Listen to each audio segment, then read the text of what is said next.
Buenas noches, compañeros, compañeras. Bienvenidos a todos y todas. Esta es una maravillosa noche para escuchar a un maravilloso compañero, un viejo amigo de vieja data y de viejas luchas, como es el compañero Arles Nova. Y para no echar tanta cháchara, entonces que él mismo se nos presente. Siga adelante, Arles. Bueno. Perdón un segundo. Les pido por favor a todos que cerremos los micrófonos para evitar los ruidos y las interrupciones. Síganles. Vale, Consuelito, muchas gracias. Pues yo, primero que todo, complacido de poder aportar y estar presente en este espacio. Saber que hay unos colegas, compañeros nuestros, que están también ahí pendientes para escucharnos. Y básicamente lo que he hecho es tratar de presentar unas 2-3 ideas alrededor del tema que nos convoca y hacerlo de una manera en la que lo hemos hecho durante mucho tiempo y desde la experiencia, que es como hacer una cátedra. Una cátedra en la que voy a presentar un tema, en la que planteo como objetivos de esta conversación retomar unos aspectos legales de la relación democracia, participación y derechos humanos, ligar eso con una consigna política fundamental de nuestro periodo histórico que se llama ser gobierno, y hacer una corta disertación buscando el diálogo con quienes estamos presentes sobre los momentos históricos que posibilitaron y hoy posibilitan un proyecto de paz con vocación de gobierno desde la insurgencia política. Y presentaré un esquema explicativo de lo que, desde mi punto de vista, podría ser una potencia simbólica de la propuesta y los ecos que tiene hoy la consigna de ser gobierno en el pacto histórico actual.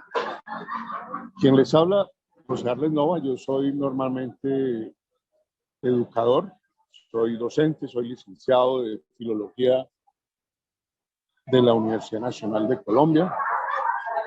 He estudiado Sociología, Derecho. Me he dedicado más como en lo personal a esos temas de la historia, la semiótica. Algo me metí por allá en la especialización de gerencia de proyectos sociales con la SAP, y tengo algunos estudios que no he logrado terminar de maestría en sociología de la cultura. Mi papel ha sido fundamentalmente ser un líder de proyectos sociales, de acompañar las comunidades, de hacer una cantidad de cosas que aprendimos o aprendí en la escuela social y política que me tocó en la vida. Es decir, la Universidad Nacional y del EMI. Entonces, sobre eso es que parto esta pequeña conversa, que espero no aburrirlos. Por eso mi invitación es a que lo dialoguemos. Entonces, en primer lugar, decirles que antes de esta escuela, algunos de los que estamos aquí fuimos también la última escuela militar del M-19. Pero fuimos la primera escuela política también del M-19. Entonces, cuando se dio el proceso de paz, todo eso que habíamos aprendido tuvimos que ponerlo en función de la realidad política del momento, que era una realidad quizás un poco más compleja que la actual, pero muy importante, como fue todo el periodo constituyente, hacia 1990, 91 y 92, que es precisamente el periodo que cierra la dejación de armas y el proceso de paz en ese momento.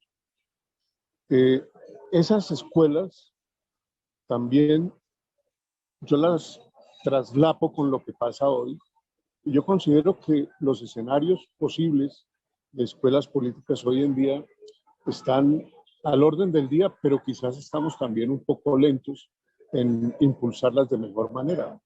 ¿Por qué? Porque hoy en día las escuelas deben ser escuelas de ciudadanías, escuelas de cientos, de miles de ciudadanos que se están entrenando en el arte de ser democracia están fortaleciendo el tema de defender la democracia. Debemos estar en escuelas en este momento, por ejemplo, orientando la pedagogía de los planes posibles de gobierno, de la acción legislativa. Entonces, ese tipo de escuela me parece que es pertinente para que la sigamos proponiendo y construyendo el día de hoy. Como les dije, tengo un documento que yo se lo voy a dejar a Mauricio para que por favor, y a Consuelo para que por favor nos lo hagan llegar al resto de compañeros. Y en ese documentico básicamente lo que entonces yo recojo por un lado, algo que titulo, pero antes del título, lo que voy a decir, estoy en un sitio aquí público muy importante de la ciudad de Bogotá, como siempre, ¿no?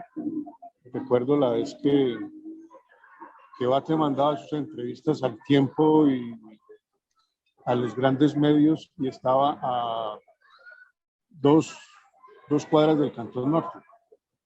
Es decir, aquí estamos en un sitio parecido, pero voy a hablar en doble lenguaje.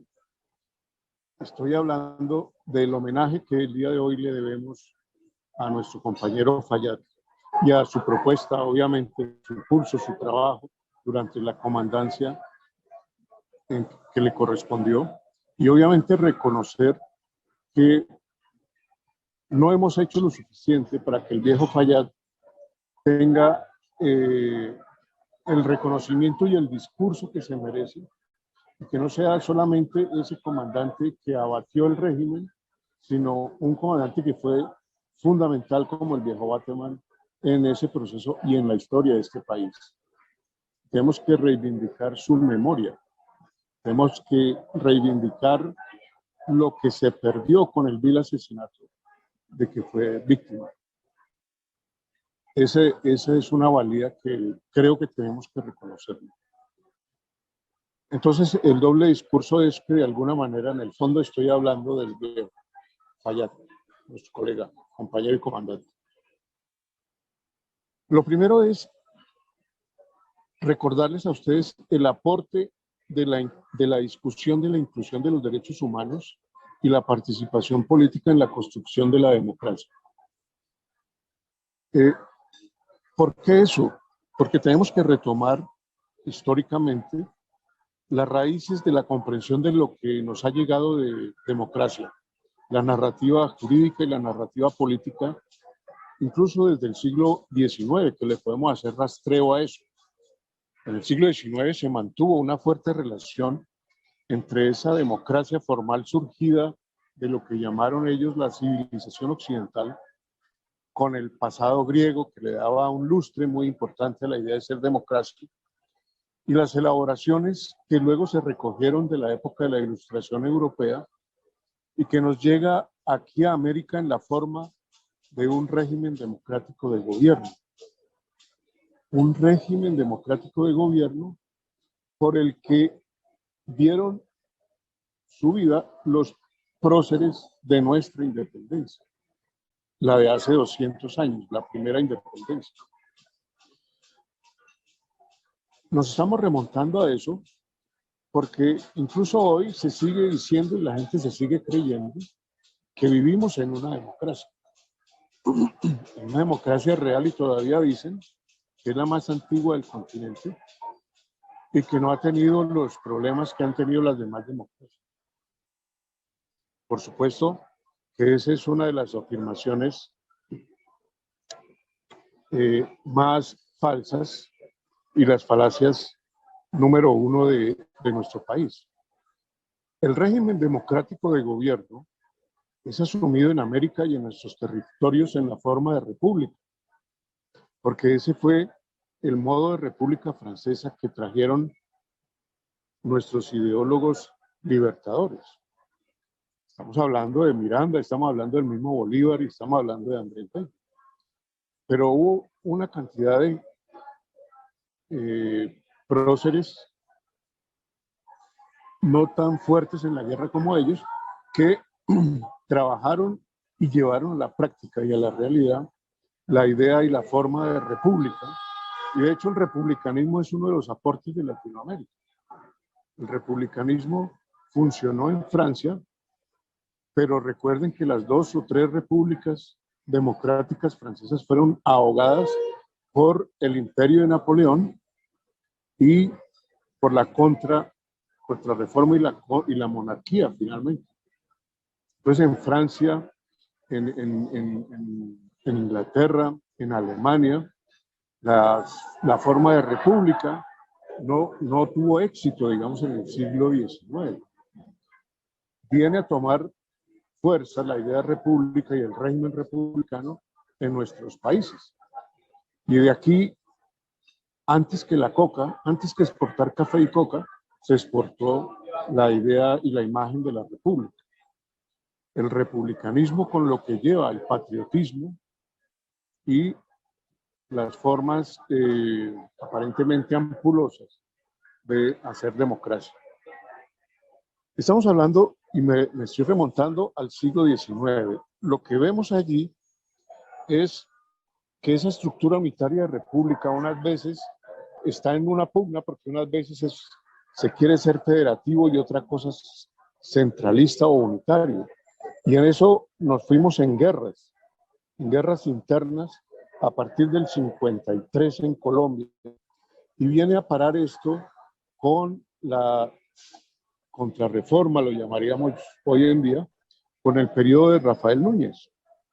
En esa época, precisamente, se establece en esa nueva constitución del 86 la idea de república con todo su marco normativo, con todo su marco jurídico y con la práctica política legalizada en esa constitución. Es una constitución que llega hasta los años 60 o 70.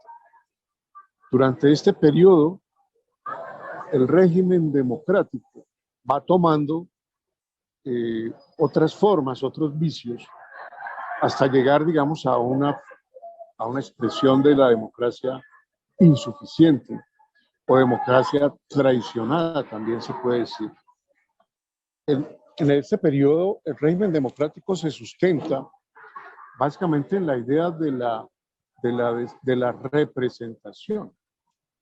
Es decir, hay unos grupos políticos, hay unos líderes políticos, hay unos sectores sociales que asumen la representación de los demás colombianos. Y no es sino hasta mediados del siglo, con la creación de la nefasta OEA, que se construye un mecanismo importante en América Latina, como fue la Comisión Americana de Derechos Humanos, que es una de las convenciones fundamentales del sistema interamericano. Allí, básicamente lo que viene a decirse es que la democracia no puede ser una formalidad, o sea, no hay que decir en una constitución, mira, aquí somos un país democrático y eso es suficiente. No, tener unas elecciones, tener unos votantes, contar esos votos, sacar al presidente o al delegado, etcétera, y ya esa es democracia. No, la convención y los protocolos subsiguientes a esa convención que se dio en 1948 ya empezaron a hablar de la necesidad de incorporar el tema de derechos humanos en la legitimidad y la construcción de democracia. Entonces, que no es suficiente el republicanismo, sino que al republicanismo hay que meterle derechos humanos, y dentro de los derechos humanos, quizás lo más importante va a ser los derechos políticos, que están dentro de los derechos humanos. Luego, uno de los más importantes derechos humanos y derecho político es el derecho a la participación. Entonces, ese instrumento, y ustedes dirán, bueno, ¿este man por qué habla de la OEA? No, es que el sistema interamericano ha sido interpelado con mucha frecuencia, mucho más de lo que nos imaginamos. Recuerden la última vez que a Petro lo sacaron a sombrerazos de la alcaldía. ¿Qué tuvo que hacer? Irse para la Corte Interamericana. ¿Qué pasó cuando la demanda armada en el Palacio de Justicia? Pues había que hacer y llevar a una instancia mayor la denuncia por el incumplimiento del pacto de paz, del proceso de paz. ¿Qué ha pasado con los defensores de derechos humanos? Que permanentemente, cuando en Colombia no hay el canal justicia adecuado, hay que llevar las cosas a la Corte Interamericana. En la propuesta de ser gobierno, ahí hay una conexión con esa Corte Interamericana. Entonces, por eso la traigo a colación. Es especial e interesante revisar el papel de esa convención americana en todo este periodo del final del siglo XX e incluso en nuestros días, porque en esa carta, para poder hablar de democracia, se planteó que era imperativo asumir y garantizar los derechos humanos y dentro de los derechos humanos el derecho a la participación política. Pero, ¿cómo se hacía esto en momentos en que las repúblicas americanas y los regímenes democráticos en la mayoría del continente eran puras dictaduras civiles o militares? Pues ahí se metió en el artículo 43 y siguientes estos derechos fundamentales y se establecieron como una medida, como una forma de medir la salud de la democracia real en nuestros países. Claro, todo el conjunto de los derechos humanos, pero fundamentalmente, vuelvo y digo, el derecho a la participación política. Para esta elaboración era necesario que la participación política debiera tener las siguientes condiciones, que lo tuvo y lo ha tenido, y claro, y con eso siguen diciendo que por eso hay democracia en Colombia, y en El Salvador y en Honduras, pero en el caso colombiano, que gracias a que esto funciona, que por eso hay democracia. El problema es que 40 millones de personas posiblemente lo creen. Entonces estamos hablando de participación en asuntos públicos. El primer derecho político, participación en los asuntos públicos. Y está planteado textualmente. Esto va más allá de elegir, de votar, de las jornadas electorales. Segundo, el sufragio universal y secreto, es decir, las garantías electorales propiamente dichas. Tercero, el acceso en igualdad a las funciones públicas, esto es, participación y representación en el gobierno. Este punto es más complicado y como van ustedes a ver, o voy a tratar de mostrar, este es el que menos se cumple en todos. Y ya estaba en la convención. Respecto del primer punto, o sea, la participación en los asuntos públicos, la Comisión de Derechos Humanos establece un conjunto de instituciones encargadas de garantizar los derechos humanos y dentro de esos los derechos políticos.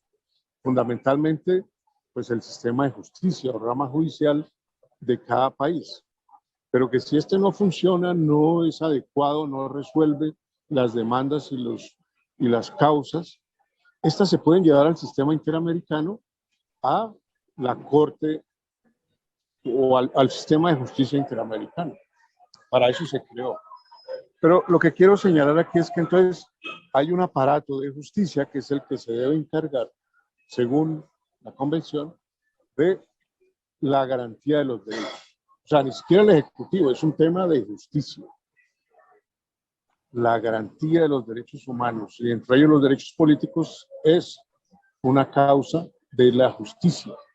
No depende de un gobierno, de un presidente, de un régimen específico, sino que es un tema estructural y dentro del sistema de justicia.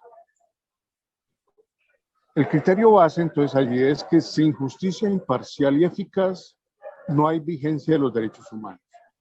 Entonces las democracias se miden a partir de su sistema de justicia, del debido proceso, del acceso a la justicia, de la eficacia en los procedimientos, y todo eso debe ayudar a la garantía de los derechos humanos. Respecto del segundo punto, o sea, el sufragio universal y secreto o garantías electorales, el principio que rige es la participación política, entendida esta como toda actividad derivada del derecho, del derecho a decidir sobre el sistema de gobierno.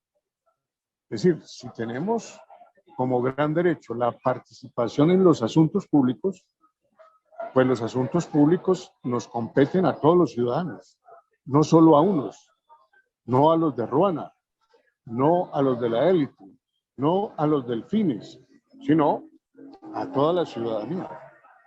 Entonces, allí lo que está planteado es que la elección de los representantes políticos, definir y elaborar políticas públicas y el control sobre lo público son fundamentales para que haya una verdadera democracia. O sea, hablar de democracia no es aquí todos participamos, pero yo sigo mandando.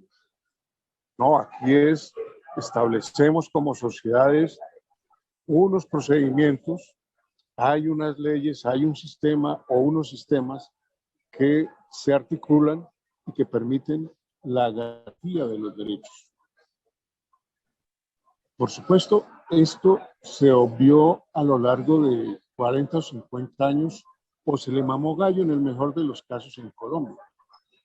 Pero el no cumplimiento de esos mínimos procesos de la Convención nos hubiera evitado quizás un conflicto interno armado que lleva muchos años. Por lo menos en el caso de quienes en su momento estuvimos en las acciones de ese movimiento 19 de abril, lo que planteábamos era eso, darle sentido y exigir una democracia plena. Cuando en algunas de las acciones político-militares que se hicieron de denuncia o de buscar en la prensa internacional de dónde pegarnos, pues ahí estuvo siempre la convención. Y eso lo supo el EME hace mucho tiempo. O no olvidemos que una de las maneras de salir en la demanda armada del Palacio, de la toma de la República, de la Embajada de la República Dominicana, pues el tema de fondo era que el mundo se enterara de la cantidad de problemas de violación de derechos humanos, de desapariciones, de ejecuciones extrajudiciales que el régimen de Turbay y su Estatuto de Seguridad estaba realizando en Colombia. La democracia más antigua y más pura estaba siendo el inicio de un genocidio que luego se ha venido manteniendo, no perpetuado, pero sí manteniendo hasta nuestros días. Gordo. Ejercicio de la fuerza y la violencia. Entonces, en este periodo y desde ese principio de exigir, de hacer ver a la comunidad internacional lo que venía sucediendo y que esto no era una democracia real, en ese juego, en ese juego político estuvo el MS. Quizás fue de los primeros que hizo ese trabajo. Luego lo hicieron los defensores de derechos humanos para causas individuales y colectivas. Pero el M tomó esa bandera en su momento. Algunos de los que estamos aquí presentes tuvimos que ayudar a que la prensa internacional o las Naciones Unidas, etcétera, se enteraran de estos temas. Porque ni los medios, ni los mismos políticos, ni el régimen estaban interesados en que se sepa y se supiera qué venía pasando en Colombia. Gordo. Sí, compañero. Como la invitación es a que podamos ahí meternos, yo quisiera aprovechar ahí el huequito para dos cosas. Primero, pues para despedirme y mandarles un abrazo, pero también decirle, Gordo, que chévere que hiciera allí como énfasis en dos aspectos que son, creo que muy importantes para entender la lógica de los derechos, que rompe con la tradición o más bien con la ancestralidad nuestra. Uno, pues es precisamente la lógica burguesa que hace que el derecho sea individual. Y nosotros venimos de una tradición de la construcción colectiva, por lo tanto, fíjense que esa discusión, por ejemplo, de los pueblos indígenas y de los pueblos afro, a veces queda como por fuera del discurso de los derechos porque el derecho es individual, ¿no? Eso es lo primero. Y lo otro, precisamente también la racionalidad que fundamenta los derechos y que hace que ese ser pasional, digamos, que quede un poco por fuera de esa margen, que es una de las características precisamente de la legalidad o de el discurso jurídico cuando se habla de los derechos humanos. Por eso la madre tierra no tendría, digamos, mucho juego allí, ¿no? Por eso la madre tierra más se habla en términos de discurso. Y solamente hasta ahora se habla de los derechos, por ejemplo, o de el río como un ser que está allí, ¿no? Y de Un los... sujeto de derechos. Como un sujeto de derechos. Excelente, mi hermano. Muchas gracias. Aprovechemos. ¿Alguien más que tenga algún comentario hasta aquí? Pues yo creo que sería bueno que continuara con el hilo y pues ya con la acotación del compadre, si el compadre tiene algo más que decir, que diga ahora. Pero antes de que el compadre se nos abra el parche, decirle que sí, en el siguiente punto, digamos, porque hay unos protocolos que llegan después del 48, Calicho. Y dentro de eso, digamos, el sistema que esto supuestamente es para todos los países, ¿no? Tiene todos los juegos habidos y por haber. Entonces empieza a ver, ¿aló?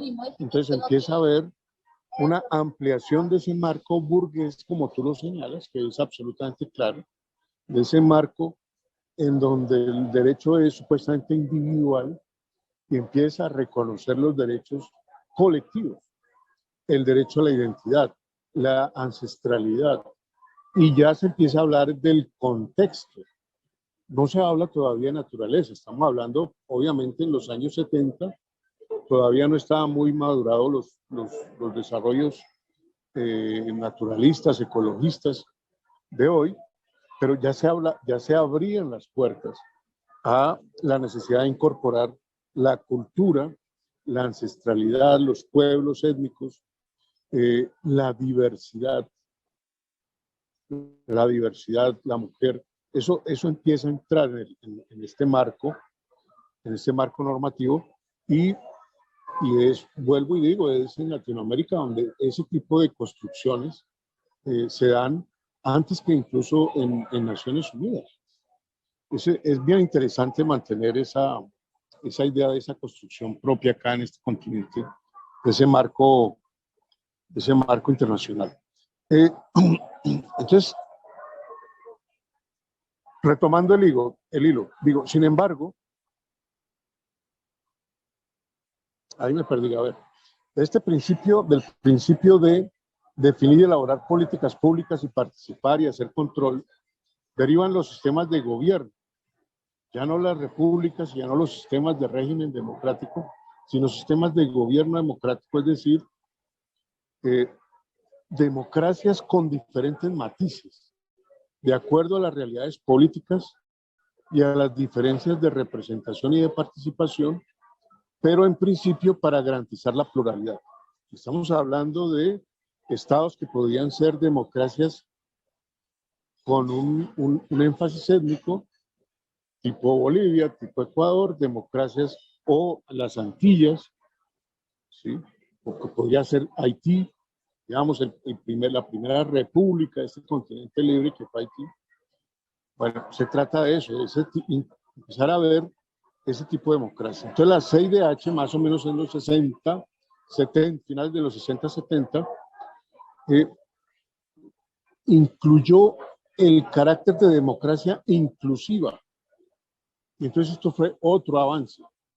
La democracia inclusiva entonces ya no es la democracia burguesa esa que nos llevó del paradigma centroeuropeo necesariamente, sino que empieza a incluir los desarrollos ya de nuestra herencia republicana, de todas las guerras y de todos los problemas que habíamos tenido. Es decir, la capacidad de una sociedad democrática de valorar el papel de lo local y lo territorial. Eso es democracia inclusiva. De cambiar el estatus de lo rural, su diferenciación, su exclusión, también de lo periférico excluido en oposición a lo central desarrollado.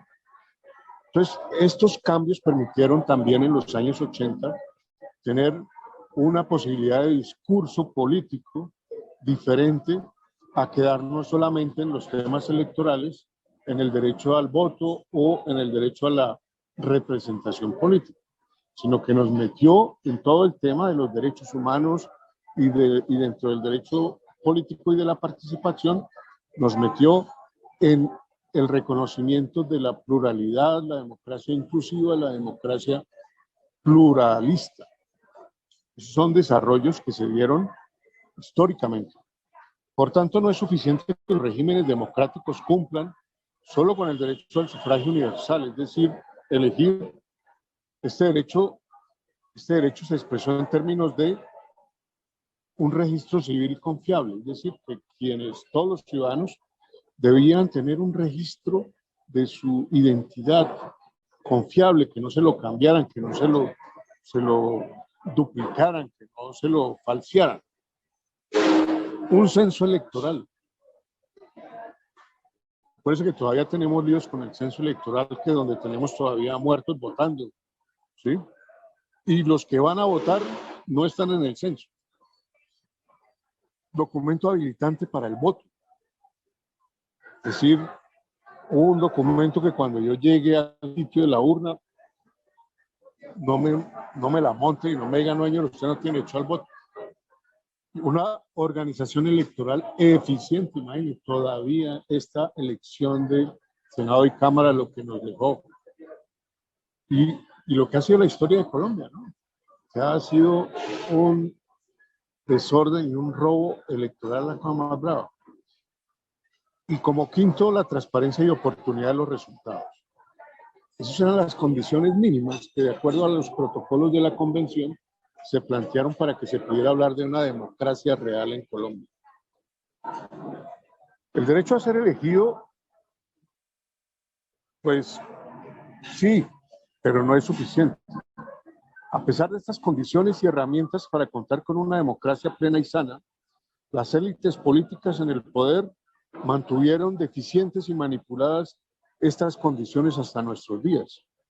La respuesta general de la sociedad entonces fue el abstencionismo, que durante muchas décadas se ha mantenido incólume.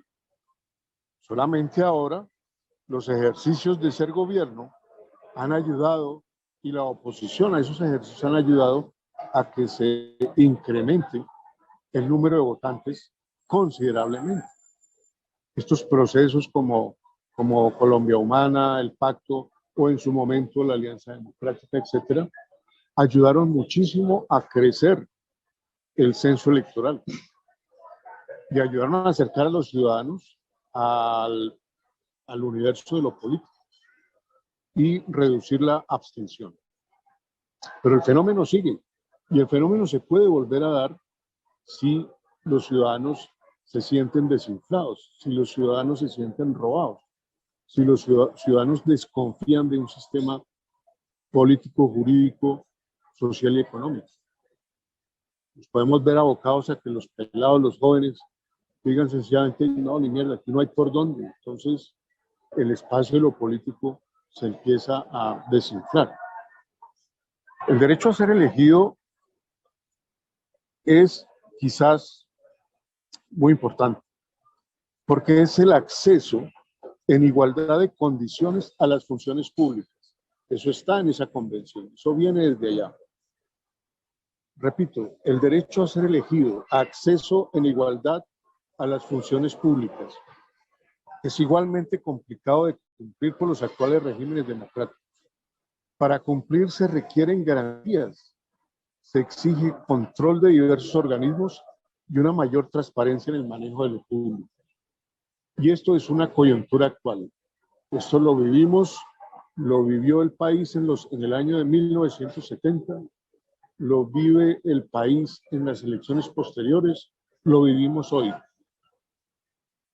Esta debilidad para garantizar el acceso en igualdad a las funciones públicas. La imposición de una cultura de la delegación en el ejercicio del poder ha sido manifiesta y cultivada en nuestro país. Una especie de cultura de príncipes y oligarcas que se adjudican el poder de gozar, manejar y delegar el poder político para sí mismos y sus familias, a la manera de los sultanes turcos. Las élites, los gamonalismos, el caudillismo son el nuevo, o fueron, y han sido el nuevo material de exportación para el mundo. El paramilitarismo son ejemplos de esta cultura, de esta republiqueta que hemos exportado a otros lugares. Esta cultura se opone a la institucionalización de la cultura del mandatario o representante de grupos y tesis políticas. Uno de los problemas que se generan, ya voy a terminar, que se generan es la exclusión de los espacios de participación política, de las manifestaciones, de los sujetos y de los sectores a partir del monopolio de otros, de mafias políticas y económicas. Ese es el gran problema de fondo que tenemos en Colombia, la exclusión de esos espacios de participación. Pero no es una exclusión porque no lleguemos ahí, porque no sepamos, porque no alcancemos, no. Es que existe una política orientada a excluir, a reducir los espacios de participación. Es que eso es sencillamente la explicación de todo lo que la maquinaria hizo para que, estando Petro en la alcaldía, lo bajaran de su alcaldía, de su mandato. Se inventaron absolutamente todo lo que estuvo en sus manos para bajarlo y desmontarlo. ¿Y qué tuvo que hacer? Ir al sistema interamericano, conseguirse las medidas respectivas para poderse volver a montar. Ese pedazo de la historia no se puede olvidar, porque es que esas élites, esa oligarquía va a seguir utilizando los mecanismos que saben, han probado, les han funcionado. Entonces, sigue siendo un problema esa exclusión. La exclusión a los grupos étnicos.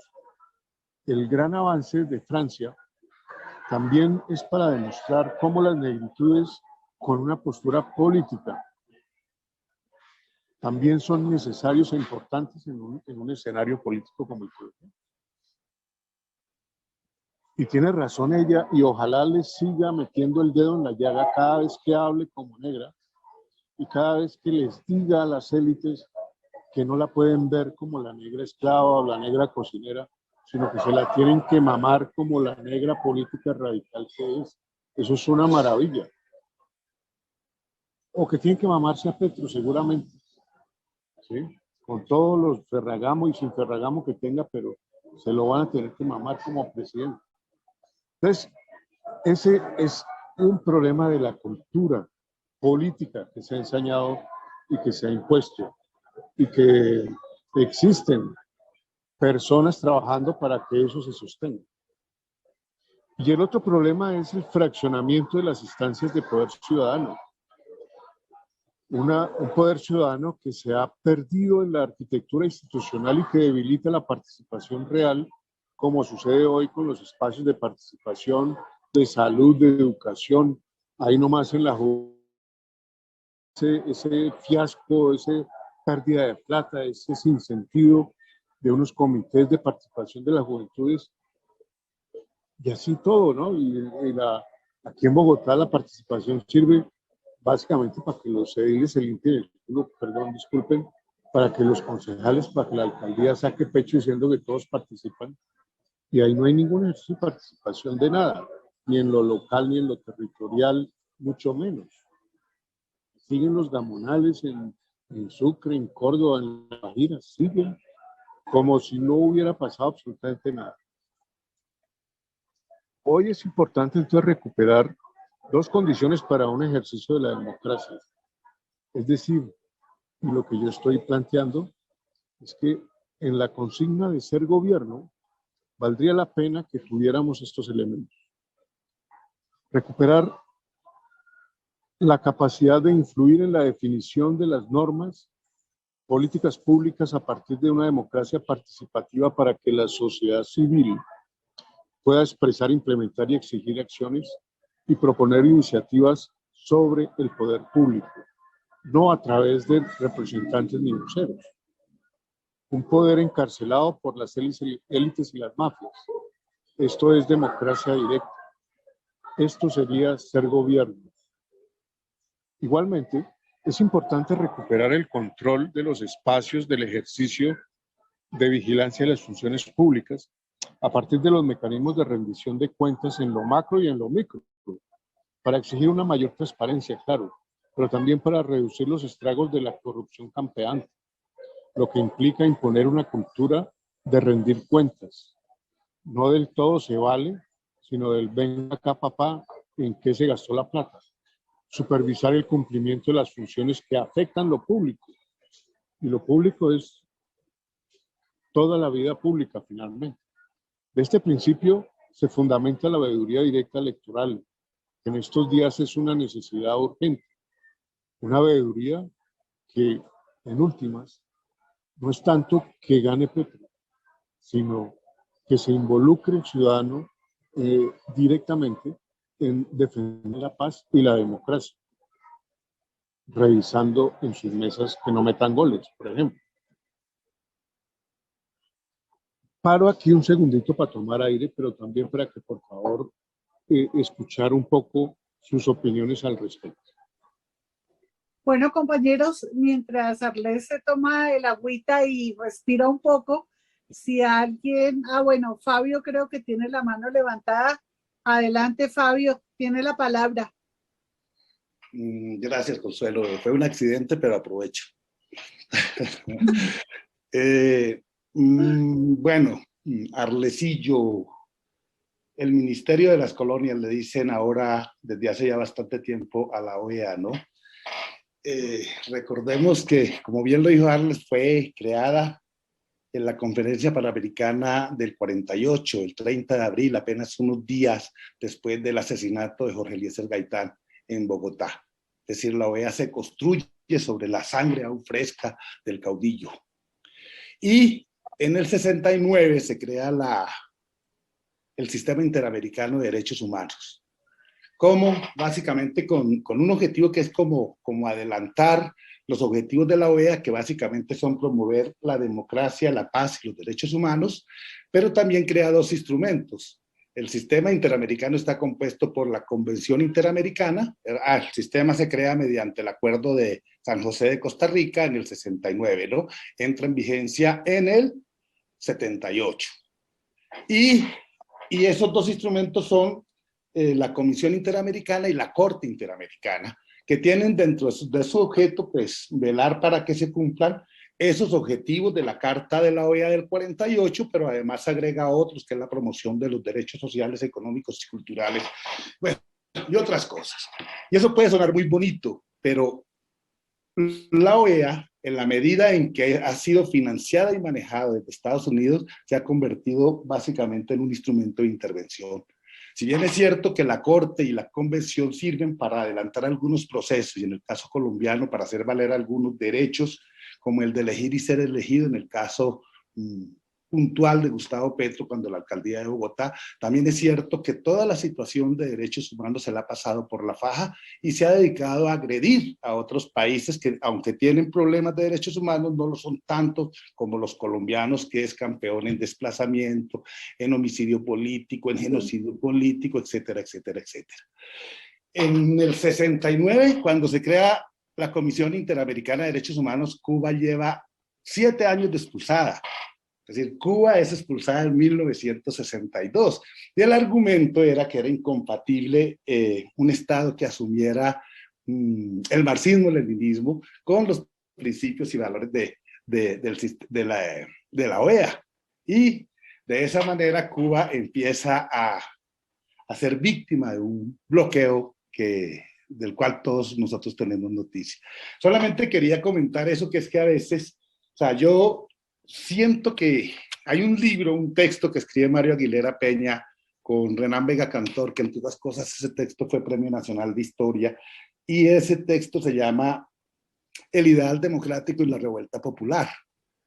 Y lo que dice, de una manera magistral de ellos, pero aquí en una frase, es que nuestras élites supieron tomar lo peor de los valores de la Revolución Francesa los valores de la Ilustración, es decir, redujeron la democracia a la libertad de empresa y a la propiedad privada. Y sobre eso construyeron toda una serie de instituciones republicanas con una forma de pronto atractiva como la división de poderes, gobiernos elegidos, elecciones cada cierto tiempo, pero que son terriblemente antidemocráticos en lo cultural, en lo económico y en lo político a la larga. Y dice que subyacen nuestros pueblos esos ideales que heredamos de la Revolución Francesa y de esta tradición europea, los mejores, ¿no? Como esa visión comunitaria de la democracia, como esa visión comunitaria de los bienes, etcétera. Dejo ahí que las exposiciones de Arles, pero me parece interesante el texto en la medida que, si bien es cierto que somos herederos de una tradición democrática, de esa tradición retomamos lo peorcito. Muchas gracias. Gracias, Fabio, por ese aporte tan importante. Antes de darle la palabra a Javier Fayad, quiero leer una pregunta de Raúl. Arles, no sé si quiera escribir la pregunta y después de la intervención de Javier Fayad la contesta. Raúl dice que, ¿qué opinas, compañero, de una propuesta futura de voto obligatorio? ¿Y cómo podríamos aprovechar esa para masificar la politización o formación del sujeto político en cada ciudadano? Entonces, ahí le dejo esas preguntas que están en el chat que había colocado Raúl. Gracias, Raúl. Le damos la palabra a Javier. Siga, Javier. Hola, buenas noches a todas, a todos. Agradecer a Arles por la charla, por la presentación. Yo tengo una inquietud que tiene que ver con la crisis del sistema político en el modelo de democracia. O sea, el concebir el modelo de democracia exagerando el tema electoral, el tema representativo y, como decía Arles, la democracia en términos de participación, de abrir nuevas posibilidades, nuevos actores, pues eso en América Latina es un faltante. El modelo presidencialista en América Latina lo que representa es una situación muy particular de la crisis de democracia.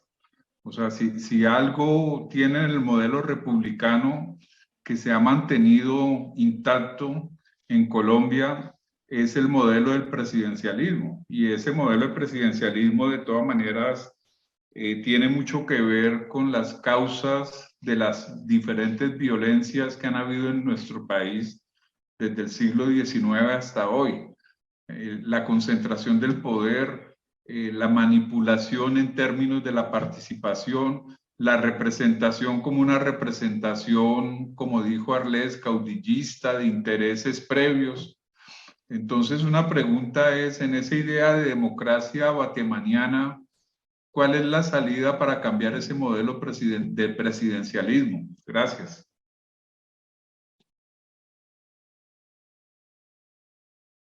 Gracias, Javier. Arles, tiene la palabra, entonces ahí tiene tres intervenciones que hubo. Lili había levantado la mano, pero no veo a Lili, parece que se salió. Así de que Arles tiene la palabra. Estoy aquí, pero Vale. fue que tuve no sé qué pasó, se me fue la señal por un segundo. Se le escucha muy cortado, Lili. Sí, es que parece que tuve algún inconveniente con la señal y se me desconectó. Entonces, mientras tanto que vaya, si hay alguien que vaya, que tenga alguna pregunta o algún... Listo, Lili, Arles tiene la palabra. Bueno, muchas gracias. Fabuloso, un saludo y un abrazo para Javier, para Raúl también, para nuestro compañero Fabito. Y sí, efectivamente, en última lo que quisiera llamar la atención en la reflexión de estos días a partir de las varias sesiones que llevamos con la escuela y seguramente de hoy, es que nos repensemos ese tema de ser gobierno, de la propuesta batemaniana, de la que se fue construyendo, digamos, en todos estos últimos años. Porque es que muchos la hemos pensado y cada uno me imagino que le ha puesto su condimento y su adorno a ese sueño de ser gobierno y que cuando nos toque llegar ahí, ¿qué? El ideal democrático sigue siendo parte de la búsqueda de lo que fue el M, de lo que siguen siendo sus hijos por ahí perdidos en la vida, sigue siendo. No existe ningún ex compañero del M que no se esté pensando todos los días en cómo va a ser esta vaina de democracia y cómo se le va a sacar el fuste, digamos, a la situación de muerte que vivimos en este país. Yo quisiera retomar dos cosas antes de hablar ya de la pregunta concreta de Raúl sobre el voto obligatorio y eso. Es que la consigna política de ser gobierno tiene un contexto y tiene unos antecedentes de fácil recordación para los que no somos muy jóvenes. Es que recuerden usted la presidencia donde se produce el gran fraude electoral del 70, que para nosotros sigue siendo el fraude. Claro, hay un sector de la derecha que dice que ahí no hubo ningún fraude, sino un conteo efectivo a las 11, a la 1 de la mañana, en donde perdió Rojas.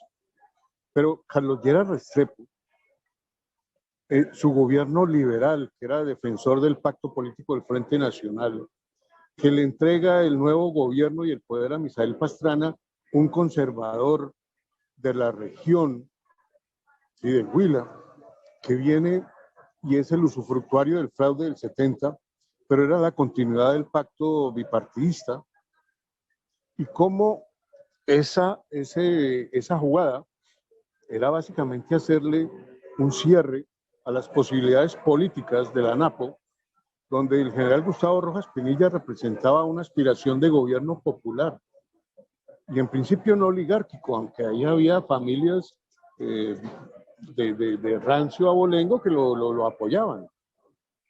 Pero es que con Rojas y con la ANAPO, en ese primer escenario que encuentran nuestros precursores del M, lo que vienen a encontrarse es una alianza pluripartidista, porque la ANAPO no era solamente los fieles amigos y seguidores de Rojas, es que allí habían sectores liberales, habían sectores que venían del conservatismo, habían sectores de izquierda, habían sectores religiosos. O sea, la ANAPO, que fue la primera escuela del M, fue la posibilidad de decir, hermanito, aquí tenemos una posibilidad, aquí tenemos una oportunidad muy importante. Es que el M se pensó, saliendo de las FARC, esos primeros M se pensaron fue en cómo, cogiéndole el pulso a lo que estaba pasando, nos conectamos con las masas y nos conectamos con unas banderas que nos permitan trabajar la idea de democracia y democracia plena. Una democracia que vino a ser fracturada con el robo de las elecciones. La espada de Bolívar, simbólicamente, lo que también nos representa es que hay un pueblo en armas al que le robaron las elecciones y que ese pueblo en armas va a lograr el poder y el gobierno para construir la verdadera democracia. Digamos que desde allí hay una lectura que nunca se nos puede olvidar, porque el discurso oficial, las fuentes oficiales, los enemigos de opinión y de clase, en última lo que siempre van a decir es otra cosa. Entonces, por lo menos mientras vivamos esa propuesta de democracia de nuestros precursores, incluso batemanianos y de todos nuestros colegas. Yo cuando digo todos, estoy hablando de los vivos y de los que partieron. porque ahí todo el mundo le puso alma y corazón a eso. Pero este momento de la ANAPO fue un momento muy, muy interesante donde el M se forjó, fue en la posibilidad de encontrar una oportunidad de conectarse con las masas vivas, la política, cómo a partir de una acción sobre esa ANAPO podría encauzarse hacia un tema de ser gobierno y no quedarse en un tema de resistencia popular, en un tema de guerra popular prolongada o en un esquema de toma del poder a partir de la insurrección gerenciada. Entonces, ese tema de esa democracia buscada a partir de una democracia de un pueblo en armas al que le robaron la democracia, pues fueron 700,000 y pico, no me acuerdo ya el número de votos, si alguien lo sabe me corrige, pero esos votos representan un grupo amplio de la sociedad al que le conculcaron el derecho a elegir y le robaron un sueño de democracia popular. Entonces ahí hubo un primer ejercicio, una primera cantera, y pues incluso recordando al viejo Eber Bustamante, en su momento Plata, Almarales y la gente que fue clave en ese proceso de ANAPO, pues fue fundamental para este ejercicio del sancocho nacional, porque es que esa ANAPO fue el primer sancocho que tuvimos. Ahí había gente de la iglesia, había militares. Acuérdense del general Ruiz Novoa, creo que era de la Junta Militar. Bueno, no solamente era filial de Rojas Pinilla, es que fue un general al que por cercanías la ANAPO socialista le faltó poquito para que lo enfilara.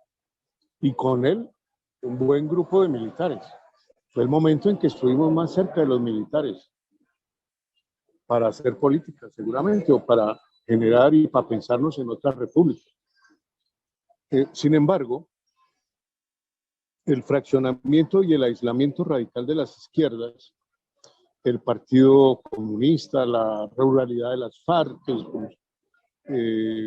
los socialistas divididos, digamos, todo ese tema no ayudó mucho a seguir por la línea de esa cantera política, de construir democracia con las bases populares a partir de una democracia conculcada. Entonces nos quedó el símbolo, nos quedó la espada desenvainada y nos quedó un terreno por el cual el M transitó más en la línea del crecimiento como organización insurgente armado. Ese fue uno de los contextos, pero también recordarles que hubo uno cercano. Bueno, allí el movimiento M19 se acerca su acción política con el movimiento de masas, con esos tres ejes: democracia robada, movilización popular anapista y reivindicación de la democracia armada. Porque claro, el bate manital lo tenían clara, el tema era con los fierros, o sea, había que defender la democracia y ser gobierno, pero nos iba a tocar con los fierros. Pero posteriormente la plantea y dice, si seguimos por el lado de los fierros, pues no crecemos, las masas no se nos mueven en esa dirección, la insurrección no va a llegar directamente. Es decir, llega el Batallón América a Cali y la gente de Cali no se subleva y ayuda a que haya un segundo Batallón América, no, la gente queda mirando y esperando a ver qué hace el M, y el M le tiene que replegarse. Entonces, el M no, el Batallón América. Esta experiencia, de todas maneras, de ANAPO, permite al movimiento 19 de abril mantener la presencia parlamentaria, porque había unos parlamentarios legales todavía, un contacto con los sectores populares donde ganar presencia y respaldo y motivos para alimentar un ideario y una agenda política. Pero la segunda experiencia, que a veces no nos acordamos mucho, la posibilita al M19 la confluencia en firmes, y con el tema de mayorías y toda esa vaina, pero aquí la cercanía era con la izquierda, con las izquierdas, y de un acercamiento a lo que fue el unionismo de Camilo, hasta cuando asesinan a Arenas Betancourt, pero todo ese proceso, todo ese movimiento con Golconda viene precisamente a alimentar otra parte, otro elemento importante para lo que es ser gobierno y para esa idea de democracia. ¿Qué tipo de democracia es la que vamos a hacer ahí? Entonces, en ese momento, el M19 también tiene un proceso, una lógica interna en el que se radicaliza pues, la lucha armada. Y entonces la lucha de masas en firmes no fue tampoco muy fácil, es decir, hoy en día podría suceder algo similar. Nuestros primos y nuestros amigos y nuestros aliados, cuando vamos a hacer algo conjuntamente de movimientos de masas, de pronto la vaina no pega igual. Hubiera sido mejor con ANAPO, hubiera sido mejor con los liberales. Parece que los liberales eran una opción, eran otra cantera, digamos, reivindicar a Galán, reivindicar sobre todo a Gaitán, que es, ¿sí? Meternos por el lado de un movimiento de masas que busque en las masas liberales un apoyo para la construcción de una democracia incluyente y participativa. Pero eso no se nos ha dado, eso no se dio. Aquí entre nosotros estuvimos muy cercanos de todo el proceso constituyente. Cuando se dio la constituyente, allá no estuvieron solo nuestros 19 representantes, sino muchos de nosotros estuvimos allá ayudando a hacer leyes. Y en ese momento teníamos que hablar mucho con liberales, conservadores, paracos, iglesias, con mucha gente. Nosotros éramos como el combo de, no el combo de asesores, pero éramos como el combo de los cargamaletas de los constituyentes del EME, o de la Alianza Democrática, perdón. Y en ese momento, o a ese momento llegamos siendo líderes del movimiento estudiantil por la constituyente. O sea, entramos ayudando a construir el movimiento estudiantil y ayudando a que ese movimiento estudiantil llevara su séptima papeleta y que el gobierno apoyara su séptima papeleta y se convocara a la Asamblea Constituyente. Todo eso estaba en el Pacto de Paz, pero eso no solamente está en el Pacto de Paz, eso tuvimos que trabajarlo en los barrios, en las ciudades, en los pueblos. ¿Sí? En todo ese periodo, muchos de los que estamos hablando hoy aquí estuvimos metidos para que eso se diera la constituyente. Eso no se dio porque firmó el pacto y ya no. Allá tuvimos que meterle el diente y la mano para convencer a liberales, a no liberales, a godos, a comunistas, a helenos, a farucos, para que nos ayudaran y se metieran en la cosa del baile y del sancocho. Entonces, esa experiencia preconstituyente también es muy importante, porque es acercarnos a las masas, a los sectores sociales y políticos, pero a sus bases, y con ellos ir construyendo el ideario de democracia. Cuando llegó la constituyente, pues lo único que sabíamos era que debía salir una constitución y un país mejor de ahí, pero no sabíamos si era el nuestro, el que pensábamos nosotros, sino que tocó consensuarlo con todos los demás. De hecho, allá, gracias a esa constituyente, logramos ser y decirnos en los pasillos, compañero Álvaro Gómez, por favor, le cedo la palabra. No hay nada raquísima. Y que el hombre respetara hasta el más recluta de los guerrillos llegados del Cauca y los escuchara y les hablara, porque empezamos a hablar de otro tipo de democracia en la cotidianidad. Ahora, todo ese proceso, que es como la tercera cantera, digo yo, que tuvimos como, ya no como M19, sino como la Alianza Democrática, es decir, la democracia ya no en armas, sino la democracia en política, nos sirvió mucho, pero digamos a la larga, luego nos hemos perdido en la vaca loca político-electoral tradicional, y tenemos que decirlo, Fabito no me deja mentir, la primera tarea que nos pusieron a hacer fue irnos a los departamentos a ver si sacábamos gobernadores y cámaras y senados, sí, así a la lata, pues solamente con sprays y a punta de los amigos, pero no construimos racionalidad política. Y entonces, por supuesto, yo me acuerdo que para Boyacá nos fuimos con Raúl como propuesta de gobernación y con otros 2 colegas para Cámara.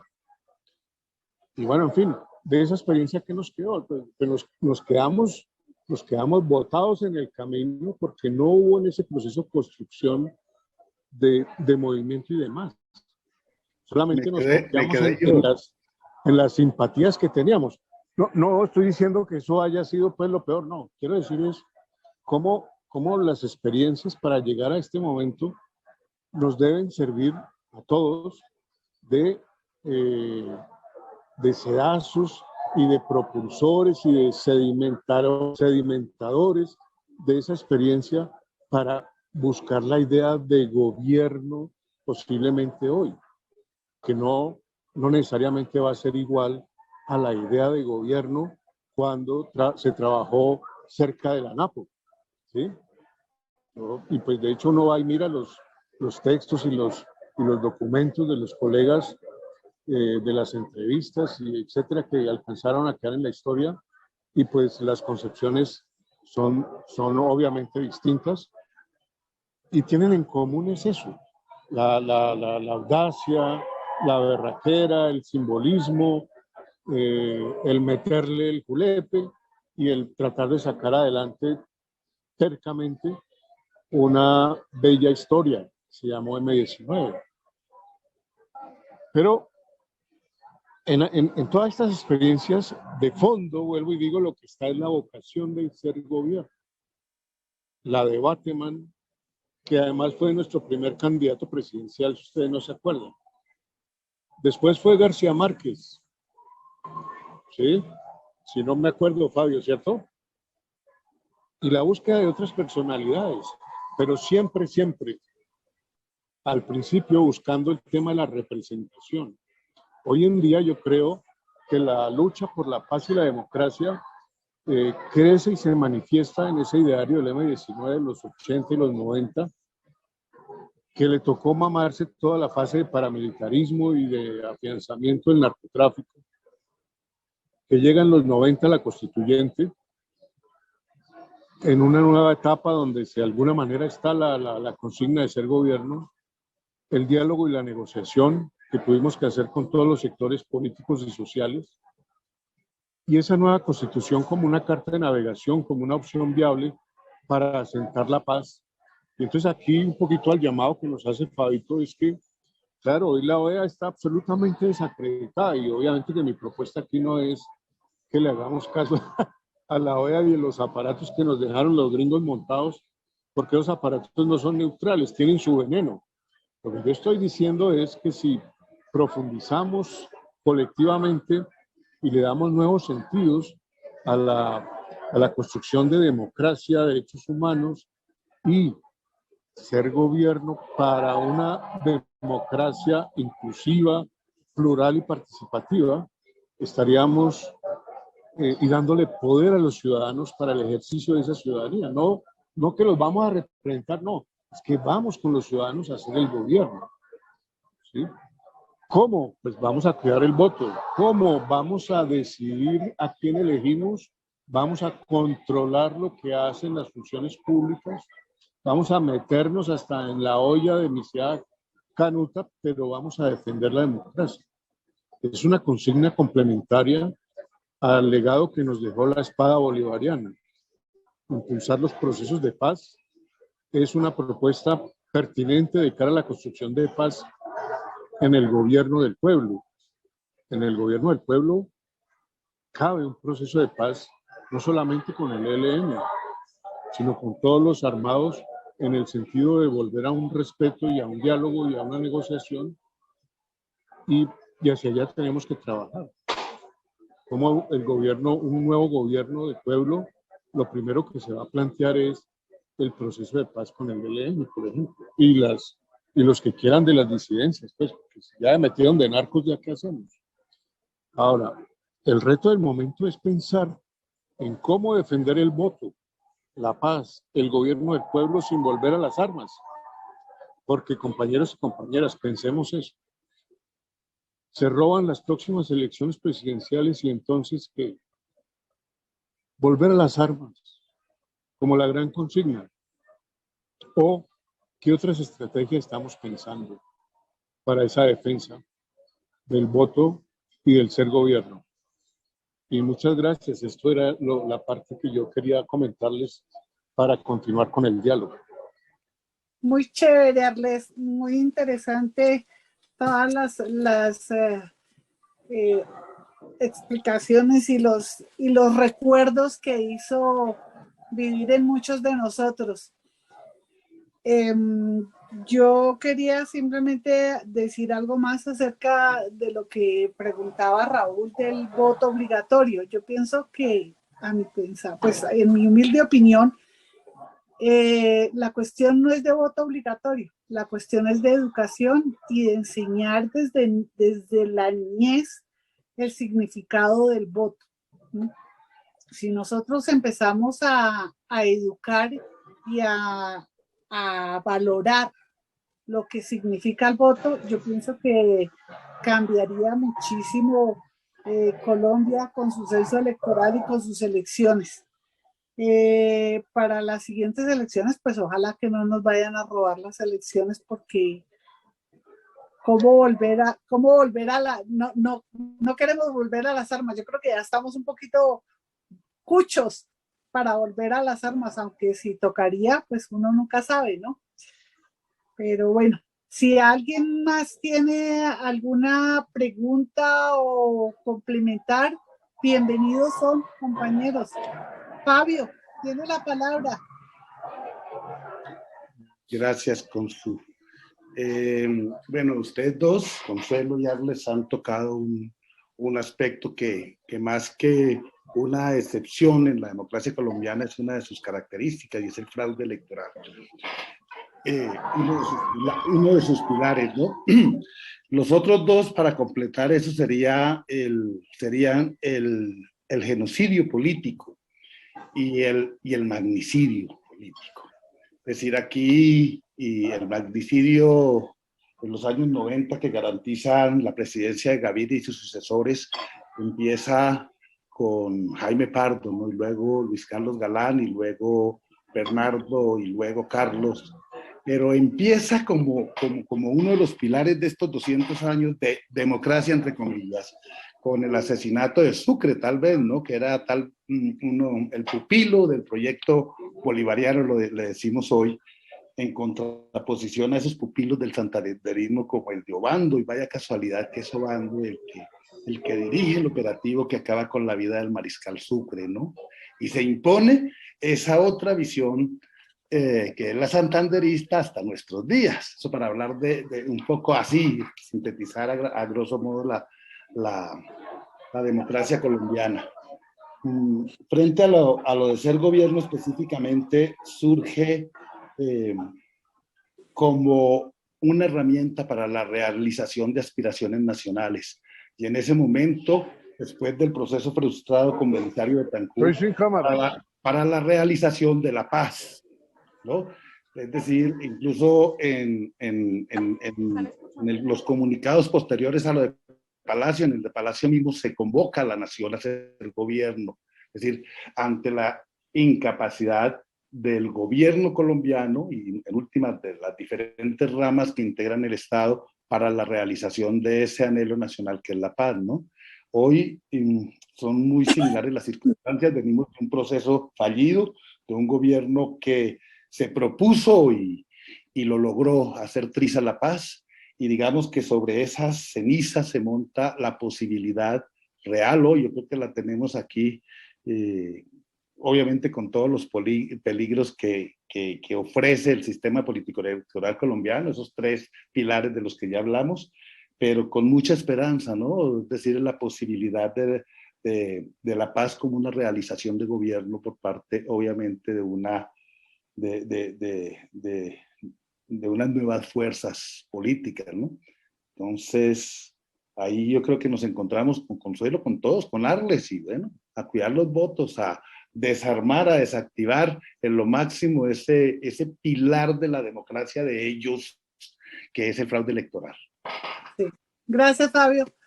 Nancy Santo Domingo dice que es necesario el voto obligatorio. El voto obligatorio es una necesidad de la democracia. Así incluso será más costoso a los corruptos pagar el voto. ¿Se imaginan lograr llegar a tanta gente?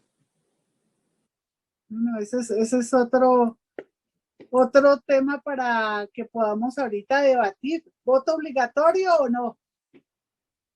Yo les cuento una experiencia que yo viví. Yo tuve que salir del país cuando nosotros tuvimos la personería jurídica del movimiento 19 de abril, M19, no de la Alianza. Lo sacamos con Raulito. Yo era la secretaria general y pues bueno, hubo atentado contra Raulito, a Guayaba lo amenazaron, a mí me amenazaron, fue feo, se metieron ya con mi hija y pues no, yo salí del país. Yo salí del país, estuve mucho tiempo fuera del país y viví procesos de elección, de votaciones completamente diferentes a lo que se vive aquí en Colombia, y la verdad es que nosotros como democracia nos falta muchísimo. Donde yo estaba, llegaban el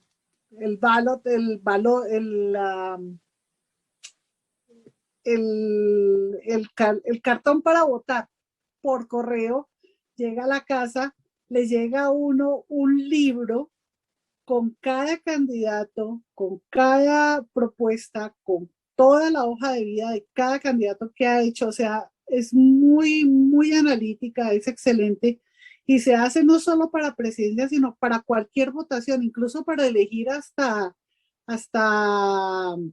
la mesa colegiada de los que van a controlar a los colegios, ¿sí? a la educación, porque allá hay veedores que son elegidos popularmente para cuidar que toda la educación se lleve a cabo bien. O sea, hay elección para todo y en todo siempre es lo mismo. Uno vota, tiene un mes para votar. Entonces, ¿qué hace uno? Uno tiene el mes para estudiar cada candidato, simplemente marca su voto, lo coloca en el correo sin estampilla y sin nada. Bueno, lo firma uno el voto o lo coloca en la biblioteca en un buzón y ya, y no hay fraude, no hay nada. O sea, hay un sistema electoral casi que honesto. Entonces, yo creo que aquí nosotros estamos todavía muy, pero muy, muy atrasados en cuestión de la registraduría. ¿Dónde era eso, Consuelito? ¿Dónde fue eso? Desgraciadamente tuve que vivir entre Alaska y el estado de Washington, en Estados Unidos. Un poquito de frío. Lo que pasa es que acá la evolución del sistema electoral no le conviene a quienes lo manipulan. ¿Sí? Acá, entre más arcaico, rudimentario y primitivo sea, mejor para ellos porque les permite hacer la trampa. Pero, o sea, es un tema de pedagogía y conciencia. El voto obligatorio sería una excelente medida, pero mientras eso ocurre hay que hacer que la conciencia sea la que obligue, que la sensibilidad con el país sea la que obligue a votar. Es que es eso, lo que tenemos que trabajar. La sensibilidad y la educación. Donde hay educación, no hay necesidad de que haya una obligación. Recuerden que cuando ustedes los obligan, yo no sé si a ustedes les pasaba, mi mamá me decía, no puede hacer esto, entonces yo más lo hacía. Cuando la gente la obliga, sí, es harto. Uno, o sea, la idea es no llegar a obligar a la gente, sino que exista la educación y la democracia para que la gente valore verdaderamente el voto. Si la gente empieza a tomar conciencia del valor del voto, no hay necesidad de obligar. que toca ayudar a hacer esa transición de la obligación a la convicción. Pasa lo mismo quienes trabajamos, o hemos trabajado el tema de seguridad y salud en el trabajo, que empieza como una obligación, ¿sí? Ay, que el casco, que el protocolo, que el procedimiento, que las voz, ya después es convicción, y esa convicción incluso se lleva hasta la casa. Los mismos trabajadores llevan la convicción de la seguridad a la casa. Toca hacer lo mismo con lo que es el deber de votar y de votar bien. Ayudar a hacer esa transición entre obligación y convicción.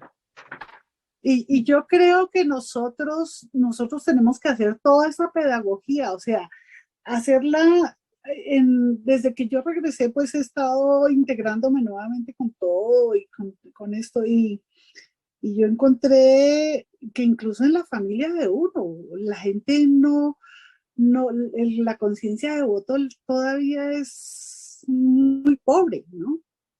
Bueno, voy a leer algo que dice el chat. Raúl dice, ¿qué nos ocurrió como base social en contraposición a la élite imperante hace 4 años que se robaron las presidenciales? ¿Y qué tenemos hoy de diferente para no perder una oportunidad tan cercana de configurar una dinámica distinta? Eso lo dice Raúl. Y Marta Elena nos dice que en Dinamarca también se vota todo y los colegiados igual. Raúl vuelve a decir, estoy de acuerdo con este último, conciencia literal. Sí, de acuerdo.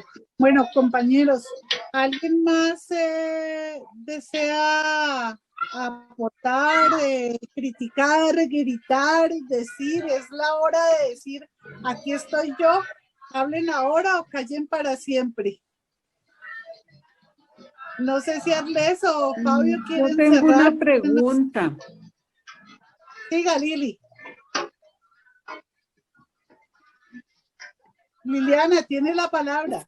Es una pregunta ya pues relacionada con... Sí, es una pregunta relacionada. ¿Me están escuchando? Sí, siga, ¿Sí me siga. escuchan? Sí, Liliana, siga. ¿Sí me estás escuchando? ¿Sí? Ah, bueno. ¿Sonido?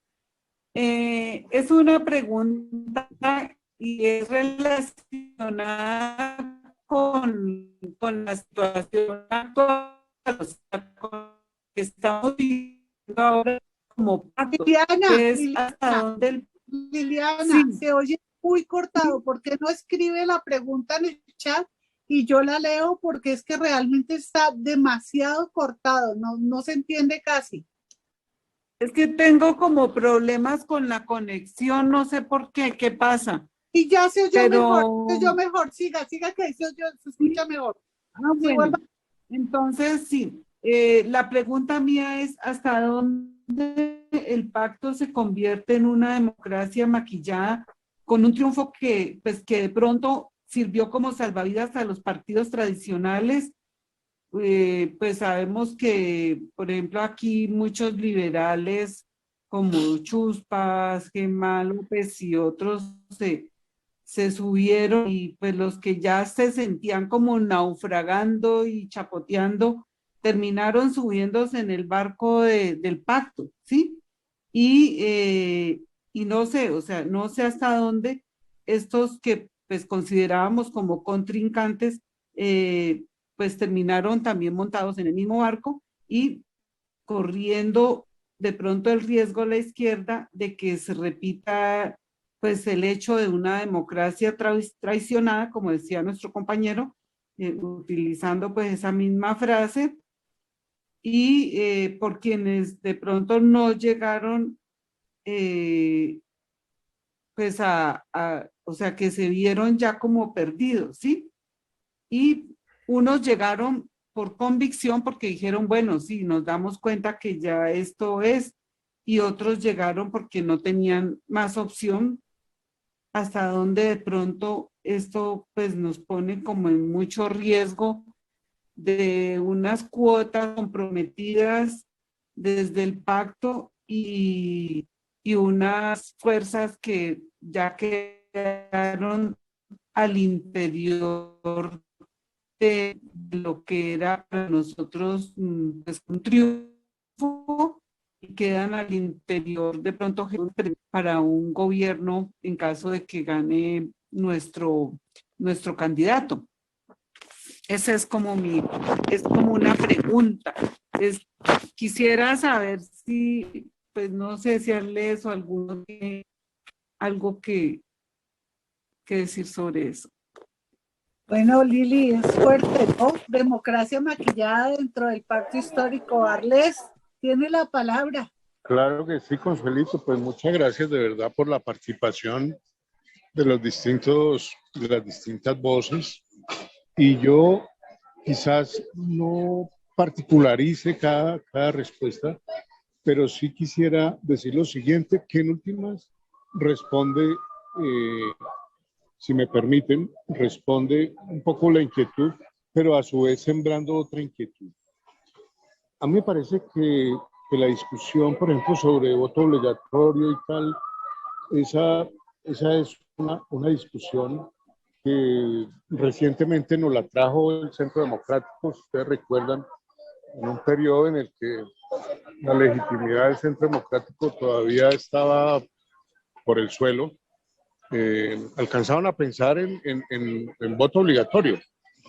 Pero quizás lo que he tratado de decir hoy en el fondo es que si hay una democracia distinta a la que tenemos, si hay un régimen democrático diferente, que si hay una democracia que sea efectivamente garante del derecho de la participación en la más amplia expresión de sus posibilidades, esa dinámica garantizaría por sí misma, con su estructura, con sus procedimientos, algo parecido a lo que nos dijo Consuelo. Pero eso no es lo que tenemos. Quizás hacia allá en algún momento deberíamos avanzar, pero es una democracia que no es la de la obligatoriedad, sino precisamente la de la participación consciente, la de un sentido ciudadano apropiado de participar de la decisión sobre lo público, porque es que lo público se privatizó. Aquí nos privatizaron todo. Y entonces hasta los espacios electorales, como los parques en Bogotá, que los van a volver privados, es decir, hay que pagar para poder usar un parque. Todo tendríamos que empezar a pagarlo para poderlo gozar. Entonces, la mercantilización de una sociedad como la nuestra va en contravía de una democracia plena, de una democracia inclusiva, etc.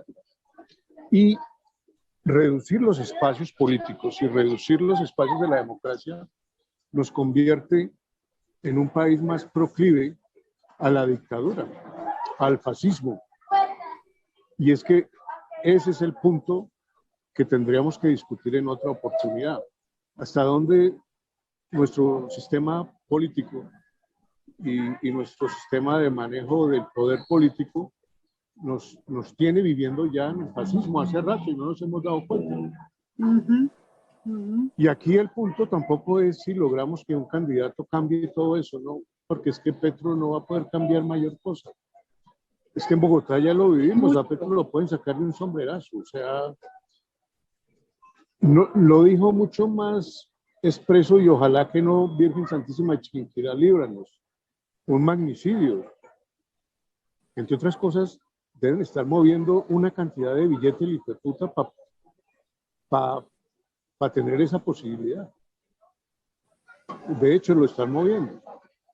Y no solamente darle, si lo llegaran a dejar, fíjese la ley que está sacando, lo que está haciendo Duque ahorita para dejarle a Petro, ¿no? El articulito número 20 de esta ley, que es que todo queda en secreto. O sea, hay cosas que el ejército, por ejemplo, no le debe decir Petro no se enteraría, siguen siendo secretos. O sea, no lo van a dejar gobernar. Sí, la ley de seguridad. O le van a pegar el país vuelto mierda si lo dejan, ¿cierto? Entonces, en solo no el se arregla proceso en 4 años. Consuelito, solo en el proceso que cualquier gobierno local o nacional debe hacer, que es el empalme. Entonces, están manipulando esa posibilidad de hacer un empalme como lo hace todo el mundo, para esconderle, para tenerle secretos, etc. O sea, el tema de la gobernabilidad va a ser un complique muy barato. Desde ahorita tenemos que estar pensando en eso, ¿sí? Porque además vamos a tener un Senado roto también. O sea, todavía no hay mayoría en el sector político. El sistema judicial ha sido permeado por la derecha y hay unos recalcitrantes ahí metidos. ¿Cómo y cuándo vamos a recuperar ese sistema judicial? Un poco para otro modelo de pensamiento en la vida política de este país. ¿Dónde y cuándo nos acercamos lo suficiente al estamento militar? Es que desde hace cuánto que nos seguimos viendo como enemigos de ellos. Y estos manes han ido creciendo al amparo de las doctrinas fascistas y hoy en día el ejército está años luz de cualquiera de nosotros. Entonces, ese tipo de distancias políticas se han perdido y eso no se va a resolver con un tema de un gobierno del pacto histórico. Es un proceso de más largo plazo. Yo creo que dentro de poquito voy a tener que coger carretera con Solito. Listo. Y de pronto se me va la señal. Démosle la palabra a Mauricio y cerramos. Mauricio, siga. Ale, buenas tardes. Bueno, yo ya había saludado. Ale, aparte de un texto de Álvaro Fayá que tiene como título La política de lo militar, y yo me considero un batemanista, yo quiero que vos me digas en números concretos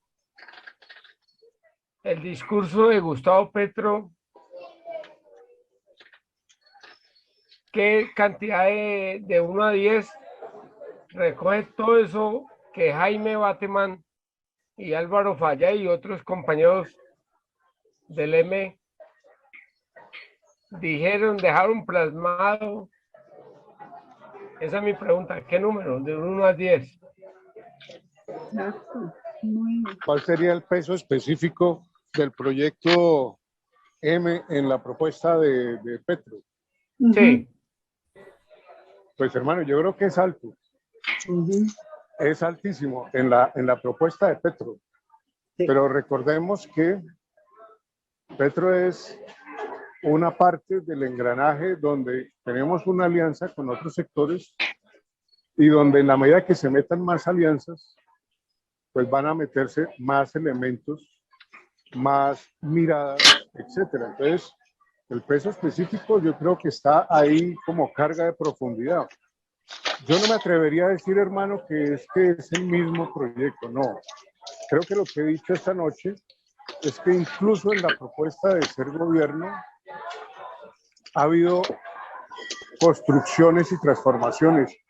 Y he dicho que el M fue eso, hermano, el M fue un movimiento, algo que le ganó a todos los demás en términos de que no se anquilosó, no se metió en la estructura, en el comité, en el programa, no se quedó ahí. Buscó, fue oportunista, fue audaz, se metió donde debería estar metido y logró muchas cosas. Otras no, y no siempre ganó.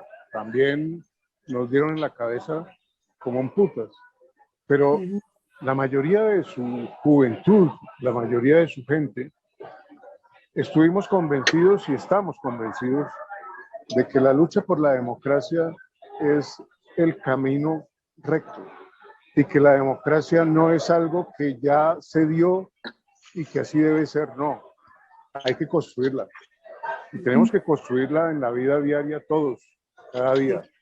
Y lo que nos puede quedar del M es eso, la berraquera y la capacidad para resolver en la construcción de esa democracia con todo el mundo, con todo el mundo.